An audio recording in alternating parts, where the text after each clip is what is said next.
Razia Sultana. The name still echoes through the corridors of Delhi's ancient forts and forgotten tombs. A woman who rose in a world of men, a queen who dared to rule when power was meant only for kings. Her story is one of courage, intelligence, and tragedy, a reminder that even in an age of swords and dynasties, vision could sometimes come from the most unexpected places. In the 13th century, when women were rarely seen outside the palace walls, she sat upon the throne of the Delhi Sultanate and ruled a kingdom. To understand Razia's story, we must first step back into the early days of the Delhi Sultanate, a young empire still finding its strength. The Sultanate had been founded only a few decades earlier by Qutbuddin Aibak, the slave who became a king and consolidated by his successor, Shamsuddin Iltutmish. By the time of Iltutmish's reign, around the early 1200s, Delhi had become a powerful city, rich, diverse, and filled with ambition. Iltutmish himself had risen from humble origins.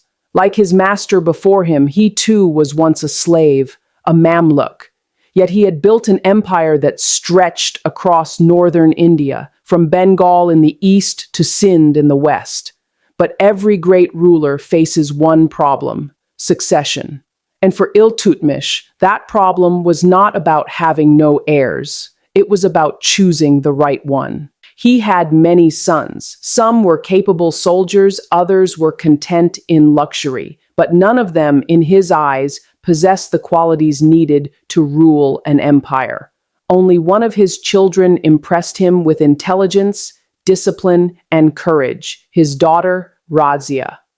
From a young age, she showed the sharpness of mind and leadership that her brothers lacked. While the princes enjoyed hunting and feasting, Razia spent her time listening to matters of governance. She sat in court, learned the art of diplomacy, and understood the machinery of statecraft. Unlike other princesses of her time, she refused to live behind the curtains of the zenana. She rode horses, learned archery, and studied the Quran as well as Persian literature. Her father, seeing this spark, began to involve her in affairs of the state. When he left Delhi for campaigns, he sometimes left Razia in charge of administration. An extraordinary decision for that era. It was during one such occasion that her potential became undeniable. While Iltutmish was away on a distant expedition, the nobles in Delhi began plotting against his authority. Razia, then still young, acted swiftly. She addressed the people from the steps of the mosque, speaking with eloquence and authority. Her words calmed unrest and restored order. When Iltutmish returned, he was deeply impressed. From that moment on, he began to see Razia not just as his daughter, but as his rightful successor. However, tradition and politics were not on her side. The nobles, powerful Turkish emirs who had risen with Iltutmish, were shocked at the idea of a woman ruling over them. The thought of bowing before a queen offended their sense of pride and hierarchy. But Iltutmish was firm in his belief. In his later years, he officially named Razia as his heir, stating that she was more capable than his sons. When Iltutmish died in 1236 CE, the nobles ignored his wishes. They placed his son Ruknuddin Firoz on the throne instead. Ruknuddin was a ruler in name only. He indulged in pleasure and left the affairs of the state to his mother, Shah Turkan. Together, they alienated the nobles and oppressed the people. Discontent began to spread through the empire, and in that moment of chaos, Razia saw her chance. The people of Delhi rose in rebellion against the corrupt rule of Ruknuddin. The nobles, realizing the danger, turned to Razia for leadership. With calm determination, she stepped forward, rallied the supporters of her father's legacy, and took control. Ruknuddin and his mother were imprisoned, and Razia was proclaimed Sultan, not Sultana, for she refused the title that implied dependence. She was not a queen consort or a regent. She was the ruler in her own right. The year was 1236. For the first time in Indian history, a woman sat upon the throne of Delhi. But her challenges were only beginning. The court was filled with men who could not accept taking orders from a woman. The Turkish nobles, known as the Chihalgani, or the 40, saw themselves as kingmakers. They expected Razia to be a puppet in their hands, but Razia had other plans. She began her reign with firm discipline. She dressed like a man, wearing the robes of sovereignty and appearing unveiled in public, an act that shocked her contemporaries. She held open courts, rode at the head of her armies, and heard petitions directly from the people. Her justice was swift and impartial. She promoted capable officers regardless of birth or status, which angered the old Turkish nobility but earned her the loyalty of many others, especially non-Turkish Muslims and Hindus who had long felt excluded from power. Among her most trusted aides was an Abyssinian slave named Jamal-ud-Din Yakut. He had risen through the ranks to become Emir of the royal stables, a powerful position. Razia valued him for his loyalty and ability, but their close association became the subject of rumor and jealousy. The Turkish nobles, already resentful of Razia's authority, used this relationship as an excuse to question her morality and legitimacy. Still, Razia continued her reforms.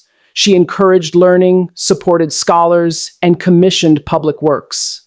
The city of Delhi under her reign was vibrant and prosperous. Yet beneath the surface, tensions simmered. The nobles plotted in secret, waiting for the moment to strike. That moment came in 1240 CE.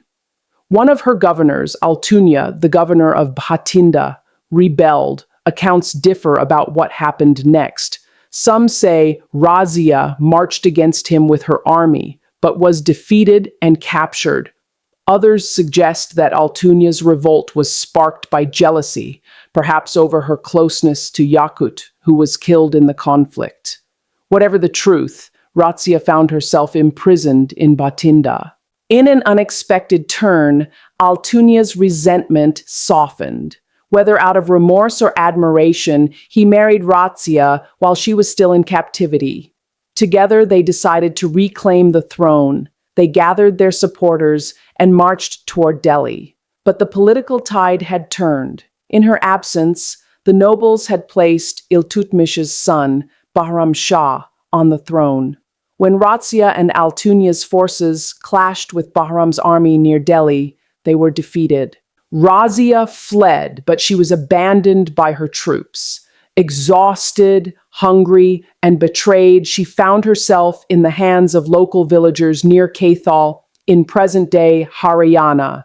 It is said that she was killed there, perhaps for her jewelry, perhaps because of fear of royal retribution. The woman who had once ruled Delhi, who had challenged centuries of tradition, died alone, far from the city whose throne she had dared to claim. She was only in her early 30s. Her grave lies in Old Delhi today, a modest, neglected tomb hidden among narrow lanes where few stop to remember. Yet her name endures. Because Razia Sultana was more than a ruler. She was a symbol of defiance in an age of submission, of vision in a time of prejudice. Historians have debated her reign for centuries.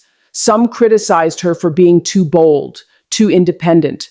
Others saw in her a ruler of remarkable courage and intellect.